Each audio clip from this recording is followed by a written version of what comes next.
할렐루야. 오늘은 지난 시간에 이어서 요한계시록 14장 14절로부터 20절에 있는 말씀을 같이 은혜를 나누도록 하겠습니다. 요한계시록 14장 이제 14절로부터 20절까지 말씀을 드리고 마무리를 짓도록 총정리 3편으로서 마무리를 짓도록 하겠습니다. 이 14절로부터 20절 마지막 땅의 추수, 마지막 땅의 추수, 신자와 불신자의 최후 운명, 신자와 불신자의 최후 운명에 대해서 말씀을 드리도록 하겠습니다. 요한계시록에서 또 내가 보니라는 말은 새로운 환상을 소개하는 말입니다. 이렇게 볼 때 계시록 14장에는 이 말이 3번이 나옵니다. 그 가운데 본문 14절로부터 20절은 마지막 셋째 환상으로서 곧 마지막 땅의 추수에 관한 내용입니다. 세상 끝날에 있을 최후 심판을 추수의 환상으로서 보여주신 것입니다. 일찍이 예수님께서는 천국을 곡식과 가라지의 비유로서 말씀을 하셨습니다. 마태복음 13장 24절로부터 30절, 36절로부터 43절에 즉 인자이신 그리스도께서 밭에 좋은 씨, 즉 세상에 좋은 씨를 뿌렸건만 천국의 아들들, 마귀가 몰래 가라지, 악한 자의 아들들을 더 뿌렸던 것입니다. 얼마 후에 싹이 나고 결실하는 것을 볼 때 곡식 가운데 가라지도 보이는 고로 집주인의 종들이 가라지를 뽑고자 하매 집주인은 가만두어라, 가라지를 뽑다가 곡식까지 뽑을까 하노라, 둘 다 추수 때까지 함께 자라게 두어라. 추수 때에 내가 추수꾼들에게 말하기를 가라지는 먼저 거두어 불사르게 단으로 묶고 곡식은 모아 내 곡간에 넣으라. 마태복음 13장 29절로부터 30절에 지시를 하였다 하셨습니다. 이어 예수님께서는 그 비유를 풀어 설명하시기를 추수 때는 세상 끝이요 추수꾼은 천사들이니 그런즉 가라지를 거두어 불에 사르는 것 같이 세상 끝에도 그러하리라. 인자가 그 천사들을 보내리니 저희가 그 나라에서 모든 넘어지게 하는 것과 또 불법을 행하는 자들을 거두어내어 풀무불에 던져 넣으리니 거기서 울며 이를 갈미 있으리라. 그때의 의인들은 자기 아버지 나라에서 해와 같이 빛나리라. 마태복음 13장 39절로부터 43절에 말씀을 하셨어요. 그러므로 요한이 patmos섬에서 본 본문의 환상은 마침내 세상 끝에 실현될 알곡과 가라지의 추수 장면이라고 할 수 있습니다. 그러므로 우리는 일찍이 예수님께서 말씀하신 바 곡식과 가라지의 비유를 기억하면서 본문을 살펴보아야 할 것입니다. 그리할 때 우리는 본문의 환상을 통하여 주님의 말씀대로 마침내 성취되는 알곡, 즉 신자들의 운명과 가라지, 불신자들의 운명을 생생하게 볼 수 있게 될 것입니다.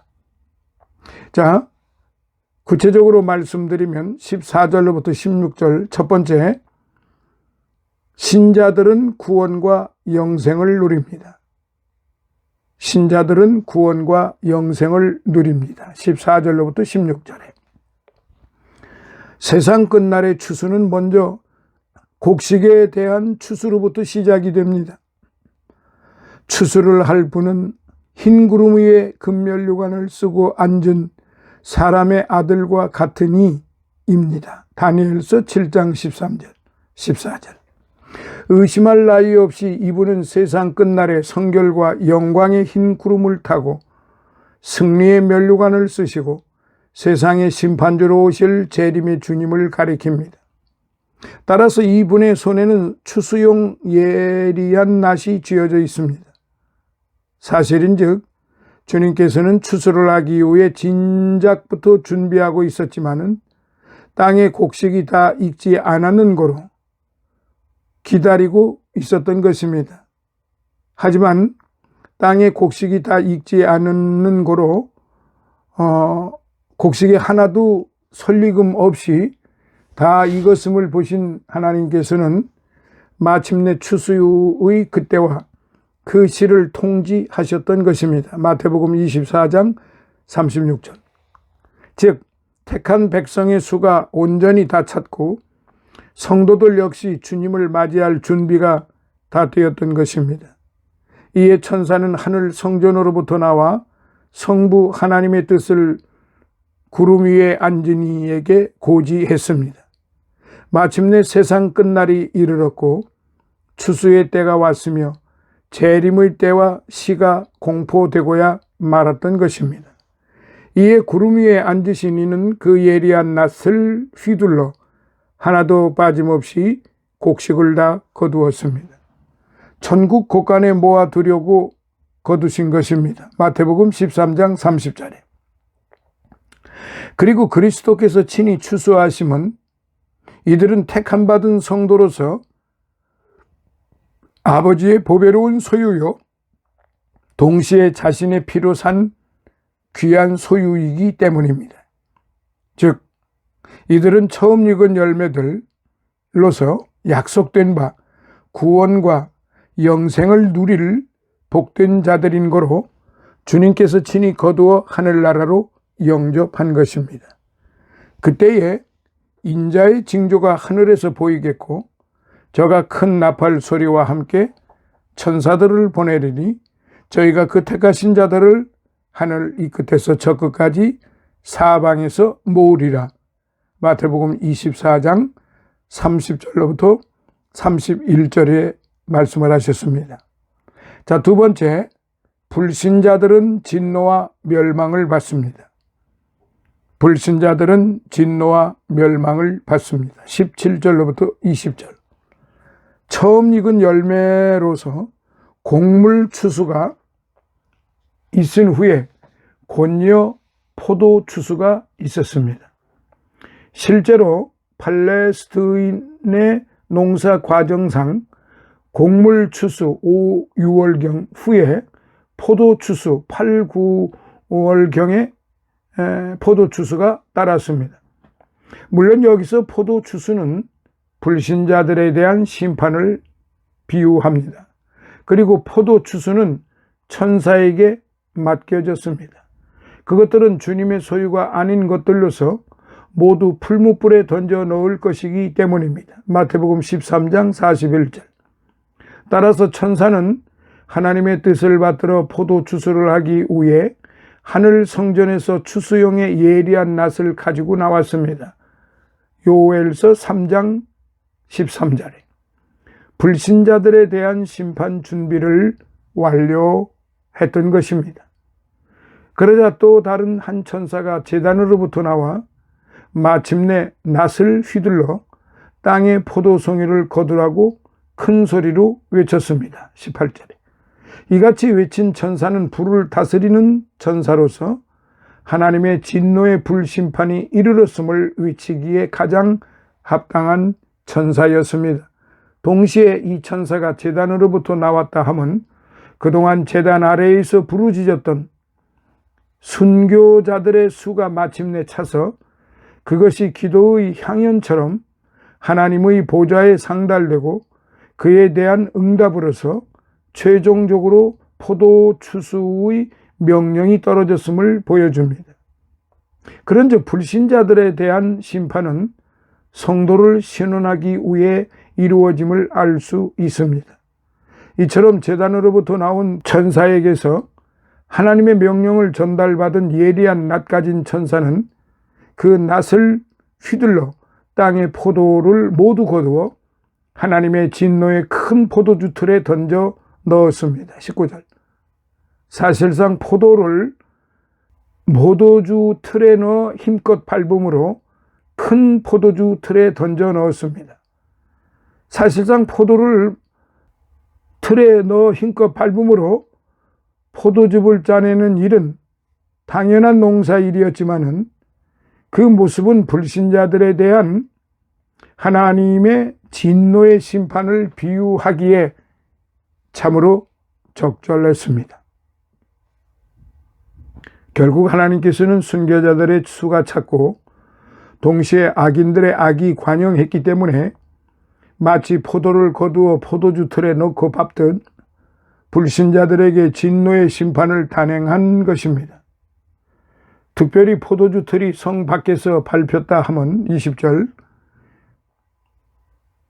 악인들에게 가해질 하나님의 무서운 진노의 심판을 생생하게 보여주는 표현입니다. 하지만 하나님의 이 같은 심판은 공의로운 심판입니다. 왜냐하면 악인들이 이 땅에서 성도들의 피를 그토록 흘리게 했기 때문입니다. 그런 거로 마침내 심판날에 보수의 하나님께서 성도들의 의로운 피를 한 방울도 헛되지 않도록 철저하게 신원해 주시는 것입니다. 그 결과 악인들의 흘리는 피가 1600 스타디온까지 퍼졌다고 했습니다. 20절. 보통 1스타디온은 182m가량 됩니다. 따라서 수치상 1600 스타디온은 대략 290km입니다. 하지만 여기서 1600 스타디온은 수치상의 의미가 아니라 상징적 의미를 지닌 수이기도 합니다. 즉 땅의 수인 4의 제곱에다 충만수인 10의 제곱을 곱한 수입니다. 따라서 악인들이 흘린 피 1600 스타디온이 의미하는 바는 첫째, 땅에 속한 악인들은 하나도 빠짐없이 모두 하나님의 진노의 포도주 틀에 넣어져 밟힐 것이라는 의미요. 둘째, 또한 그 진노의 결과가 하나님의 공의의 심판을 충족시키기에 합당할 만큼 완전한 심판이 될 것이라는 의미입니다. 결국 악인들은 세세토록 올라오는 고난의 연기 속으로 던져지고 말 것이라는 의미이기도 합니다. 사랑하시는 성도 여러분, 요한이 본 두 추수의 환상은 일찍이 예수님께서도 친히 비유로 말씀하신 거예요. 따라서 땅에 곡식이 있고 포도송이가 있게 되면 반드시 성취될 역사의 진리입니다. 마치 농작물을 재배하는 농부가 그 작물이 있게 되면 시기를 놓치지 아니하고 반드시 추수를 하는 것과 같습니다. 그리고 우리는 계시록 20장 후반부에서 마지막 추수를 하는 광경을 볼 수 있습니다. 그 결과 포도송이 곧 짐승의 표를 받은 불신자들은 진노의 불못에 던지워지고 반면 곡물들 곧 하나님의 말씀을 지키고 예수의 믿음을 가진 신자들은 사망이 없고 고통이 없으며 눈물 없는 하늘나라로 영접이 되어 영원한 복을 누리는 광경을 또한 볼 수 있습니다. 사랑하시는 성도 여러분, 그러므로 오늘 우리들 역시 반모섬의 요한과 같은 신령한 눈으로서 마지막 추수의 장면을 바라봅시다. 비록 이 땅에서는 가라지가 득세하고 활개친다 할지라도 추수의 때가 이르면 주인의 손에 의해 모든 것이 공의롭게 판결받아 가라지는 타는 불못으로 알곡은 곡간으로 들여져 가라지와 알곡이 판이하게 그 운명을 달리한다는 사실을 확실히 믿읍시다. 이와 같은 믿음으로 살아갈 때 성도들은 이 세상의 그 어떠한 핍박과 유혹에도 굴하지 아니하고 마지막 추수의 때까지 변치 않는 신앙의 삶을 살아갈 수 있을 것입니다. 데살로니가 후서 1장 6절로부터 10절, 마태복음 25장 31절로부터 46절, 로마서 12장 19절로부터 21절, 고린도후서 4장 16절로부터 18절을 참고해 보시면 좋습니다. 사랑하시는 성도 여러분, 예수 그리스도께서는 힘있는 큰 권세와 또 승리자의 기세로서 세상 심판의 주권자로서 나타나실 것입니다. 그러므로 그를 바라보는 성도들은 현세의 많은 권고 가운데에서도 열심과 용기와 인내의 덕으로 분투해야 하는 것입니다. 오늘 저와 여러분들은 언제 어느 때나 그리스도만 바라보고 살아야 됩니다. 하나님의 종들은 주님의 마음을 분별할 수 있으므로 주님과 함께 어디든지 갈 수 있어야만 합니다. 자연인은 혈기와 악독이 있기 때문에 인내하기가 어렵습니다. 그러나 성도에게는 악한 성품을 제어하거나 교정하는 방법이 있습니다. 그러므로 그와 같은 것을 우리가 마음속에 깊이 새겨서 하나님께 감사해야 합니다. 정말로 인내하는 사람들은 다른 사람들이 실패하고 절망하는 바로 그곳에서 성공하기 시작하는 것입니다. 떨어지는 물이 결국에는 바위를 뚫는다는 로마의 루크레티우스의 그 한 도박의 글이 있습니다. 떨어지는 물이 결국에는 바위를 뚫는 것입니다. 인내하는 사람, 참고 인내하는 사람들은 분명하게 성공한다는 사실 잊지 마시고 하나님 앞에나 사람 앞에나 부끄러움이 없는 그런 정말로 주님의 제자들로서 사랑받는 성도로서 보배롭고 존귀한 성도로서 그 말씀을 마음속에 새겨서 하나님을 영화롭게 해드리는 그러한 성도들이 되시기를 예수님 이름으로 축원합니다. 할렐루야, 감사합니다. 오늘은 14장을 총정리 3편으로서 모두 마무리했습니다. 다음 시간에는 15장 준비된 7 대접 재앙, 준비된 7 대접 재앙에 대해서 이제 또한 여러분과 함께 하시겠습니다. 감사합니다.